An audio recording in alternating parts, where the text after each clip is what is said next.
Bismillahirrahmanirrahim. Assalamualaikum warahmatullahi wabarakatuh.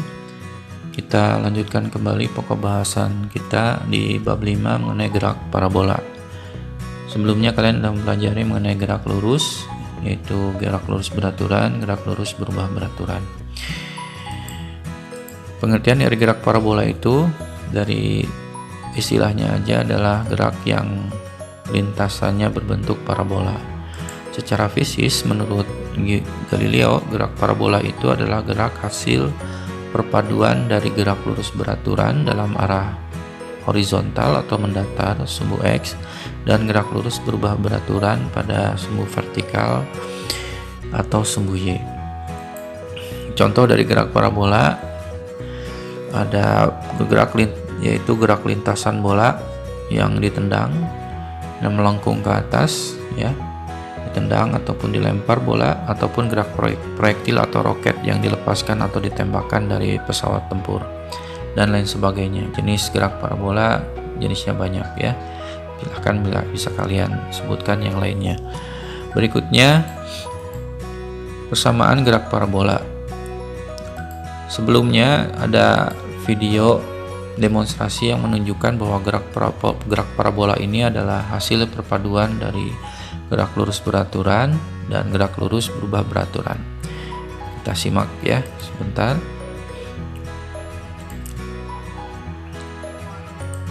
Nah, di sini ditunjukkan bahwa pada saat pelempar ini tidak bergerak, maka gerak yang terjadi adalah gerak vertikal. Nah, gerak vertikal ini adalah gerak lurus berubah beraturan.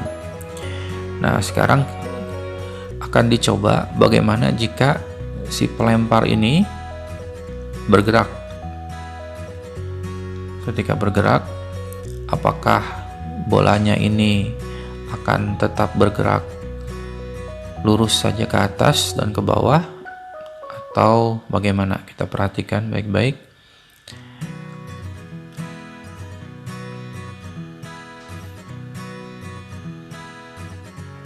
Nah, pada saat ini digerakkan, nanti ini sebagai triggernya, nanti sehingga ini bolanya akan dilempar dengan posisi vertikal dan si pelempar ini terus bergerak. Nah, sekarang kita perhatikan, jadi pada saat di sini nanti si bolanya akan ditembakkan. Nah, yang terjadi tidak hanya gerak vertikal saja, tetapi yang terjadi adalah gerak parabola, karena dalam arah horizontalnya dia bergerak lurus beraturan dan dalam arah vertikalnya gerak lurus berubah beraturan, sehingga terjadi gerak parabola. Selanjutnya, jika diilustrasikan, ini ada sumbu X dalam arah mendatar dan sumbu Y vertikal, kemudian ada benda, kemudian ditembakkan dengan kecepatan awal V0 dan diproyeksikan terhadap sumbu X. Di sini ada V0 cos X, ini adalah kecepatan awal terhadap sumbu mendatarnya, dan ini theta ini adalah sudut elevasinya atau sudut kemiringan tembakannya, dan jika diproyeksikan terhadap sumbu Y, ini V0 sin theta. Ini adalah kecepatan awal dalam arah sumbu Y. Nah, ketika pas ditembakkan, maka akan terjadi gerak yang lintasannya berbentuk parabola. Jika diperhatikan di setiap lintasannya, benda ini, perhatikan panjang dari komponen kecepatan dalam arah sumbu X atau V0 cos theta, ini panjangnya selalu tetap. Kalau panjangnya selalu tetap, berarti besar kecepatannya tidak mengalami perubahan, sehingga dalam arah sumbu X ini terjadi gerak lurus beraturan. Akan tetapi komponen kecepatan dalam arah sumbu Y, di sini panjangnya semakin ke atas berkurang, dan pada saat di titik maksimumnya malah kecepatan dalam arah sumbu Y-nya tidak ada atau nol. Ini artinya bahwa kecepatannya dalam arah vertikal berkurang, dan ketika pas ke bawah menjadi bertambah lagi. Ini artinya terjadi gerak lurus berubah beraturan, dipercepat pada saat bergerak ke atas, diperlambat ya pada saat gerak ke atas, dan ketika geraknya ke bawah terjadi gerak lurus berubah beraturan, dipercepat. Ke atas diperlambat dan ke bawah dipercepat. Jadi dalam arah vertikal terjadi gerak lurus berubah beraturan. Nah, ini besar kecepatan dalam arah sumbu X ini adalah V 0 cos theta, ini tidak mengalami perubahan ya. Ini artinya bahwa kecepatannya tetap atau bergerak lurus beraturan, tetapi dalam arah sumbu Y ini berubah. Ini menunjukkan bahwa dia bergerak lurus berubah beraturan. Ini mohon maaf, tidak tetap ini ya, atau bergerak lurus berubah beraturan. Nah, karena kita sudah mempelajari rumus GLB dengan GLBB, ini Bapak tampilkan kembali rumus-rumus GLB dengan GLBB. Maka untuk mendapatkan persamaan gerak parabola, kita gunakan rumus ini ya. Berarti kalau misalnya kita pengen mengetahui posisi atau jarak dalam arah sumbu X, berarti kan dalam sumbu X itu kan gerak lurus beraturan, berarti kita gunakan rumus ini, V kalikan kecepatan kali waktu. Berarti S nya kita rubah jadi X, V nya kecepatannya tadi, kecepatan dalam arah sumbu X itu adalah V 0 cos theta dikalikan T. Nah, jadi kan bentuk rumusnya tidak mengalami perubahan, cuma ditambahkan dari cos theta ya. Kemudian kalau misalnya kita pengen mengetahui posisi atau jarak dalam arah sumbu Y nya, berarti karena dalam arah sumbu Y nya ini geraknya adalah gerak lurus berubah beraturan, berarti kalau pengen mencari jarak, nah ini rumusnya S V 0 kalikan T plus setengah AT kuadrat ya, gerak lurus berubah beraturan. Berarti kita ganti aja S nya jadi Y karena berada dalam arah sumbu Y untuk membedakan dengan sumbu X ya.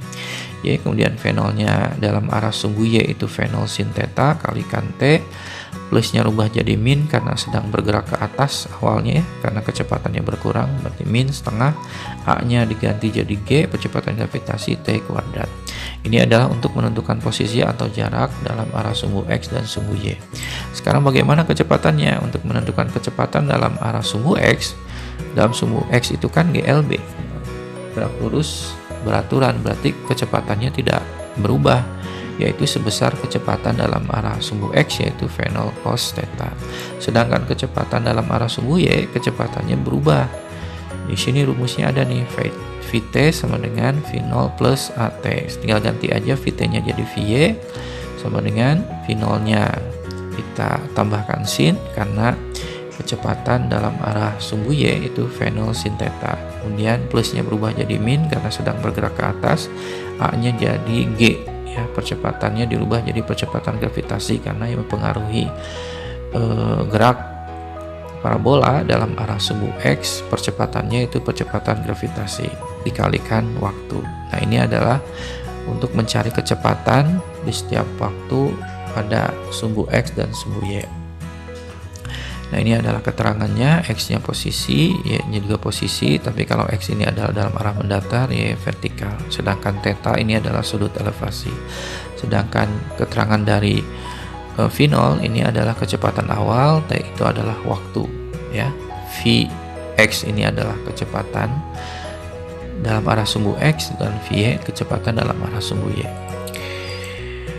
Untuk memahami lebih dalamnya lagi, kita ke contoh soal. Nah, di sini ada soal ya, dari suatu titik di tanah sebuah bola dilemparkan dengan kecepatan awalnya 20 dan sudut elevasinya 37 derajat. Di sini ada keterangan nilai dari sin 37 derajat 0,6 dan cos 37 derajat 0,8. Jika percepatan gravitasinya 10 meter per sekon kuadrat, hitunglah kecepatan awal dalam arah horizontal vertikal, kecepatan bola setelah 0,4 sekon atau detik, tinggi maksimum yang dapat dicapai bola, jarak lemparan terjauh yang dapat dicapai bola. Nah, untuk menjawab yang A, yang ditanyakannya di sini adalah kecepatan awal dalam arah horizontal dan vertikal. Berarti yang ditanyakannya berapa besar V 0 cos theta dan V 0 sin theta. Untuk mencari V 0 cos theta adalah kecepatan awal dalam arah mendatar, berarti V 0 nya dikali cos 37 derajat karena tetanya besarnya 37 derajat. V0-nya 20, cos 37 derajat ini 0,8, 20 dikali 0,8, 16. Kemudian kecepatan awal dalam arah vertikalnya berarti dikalikan V0 dikalikan sin 37 derajat. V0-nya 20, sin 37 derajatnya 0,6, hasilnya 12. Nah, ini adalah besar komponen kecepatan awal dalam arah mendatar dan vertikal. Berikutnya yang B, yang ditanyakannya adalah berapa besar kecepatan saat T-nya 0,4 sekon. Berarti setelah menempuh waktu 0,4 sekon kecepatannya berapa?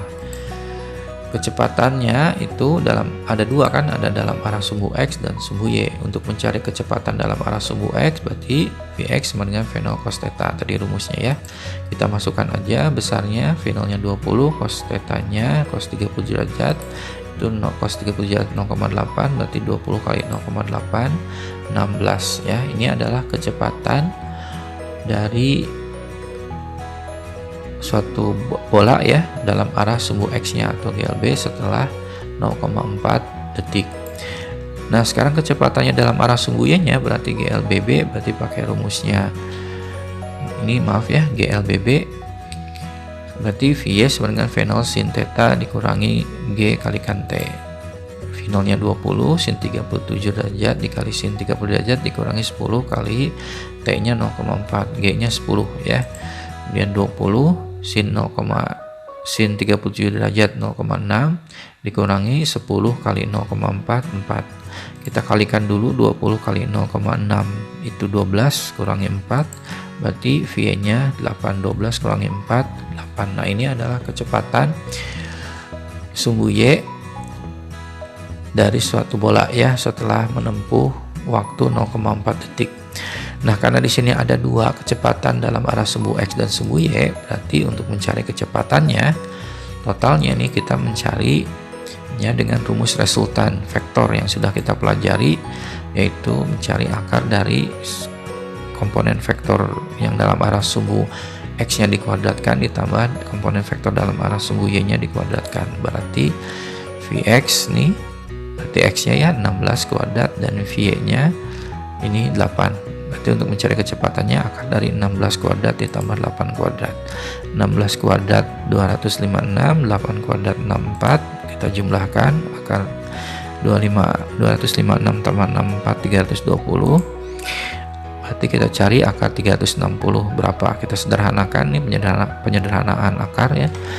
360 itu 64 dikali 5. Berarti ya akar 64 itu 8, akar 5 berarti hasilnya 8 akar 5 meter per sekon. Ini adalah kecepatan pada saat 0,4 detik.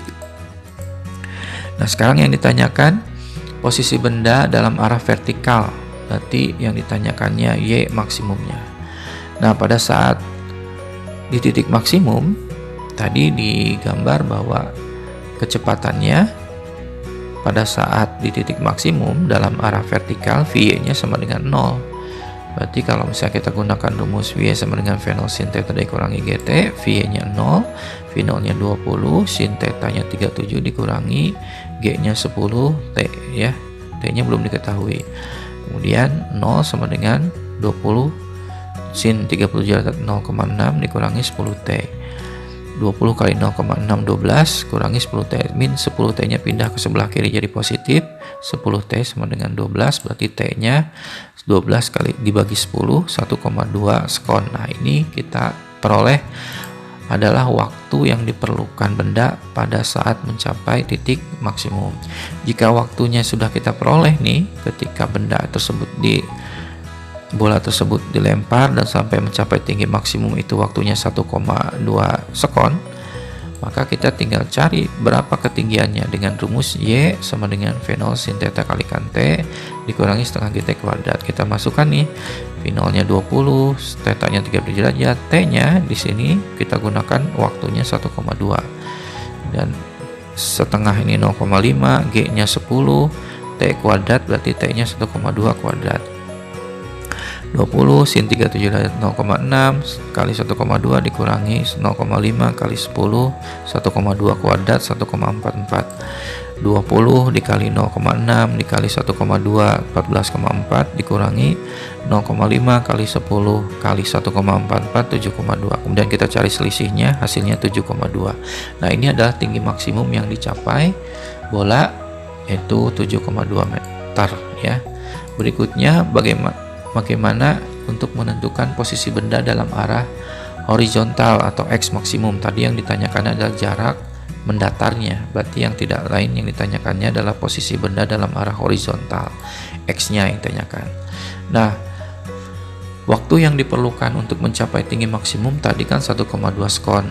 Ini berarti waktu yang diperlukan untuk kembali lagi ke tanahnya itu 1,2 sekon. Berarti totalnya bola tersebut pada saat dilempar dan kembali lagi ke tanah, kita jumlahkan aja 1,2 tambah 1,2 berarti 2,4 sekon.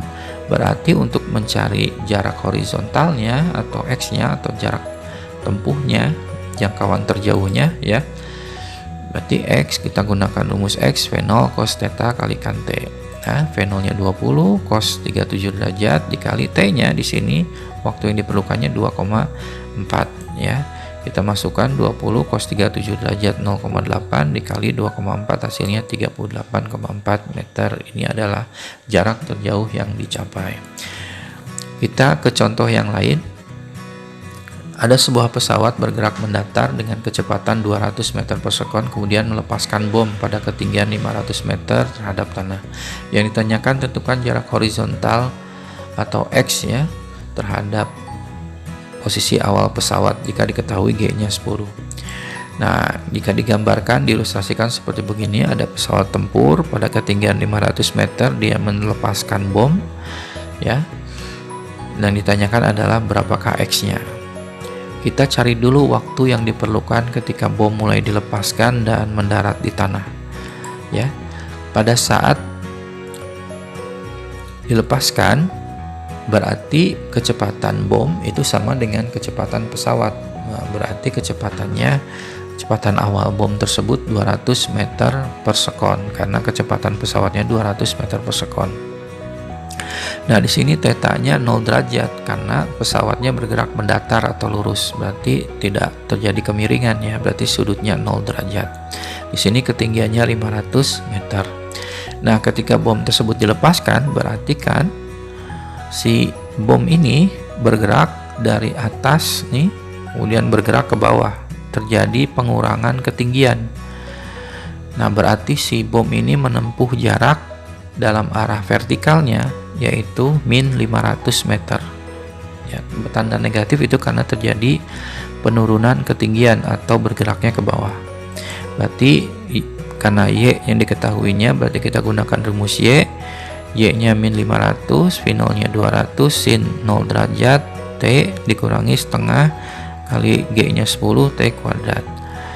Min 500 sama dengan, nah, sin 0 derajat dilihat di tabel ya, kalian sudah pernah Bapak kasih tabel mengenai sudut-sudut istimewa. Nilai sin 0 derajat itu adalah 0 kalikan T setengah kali 10 ini 5 T kuadrat.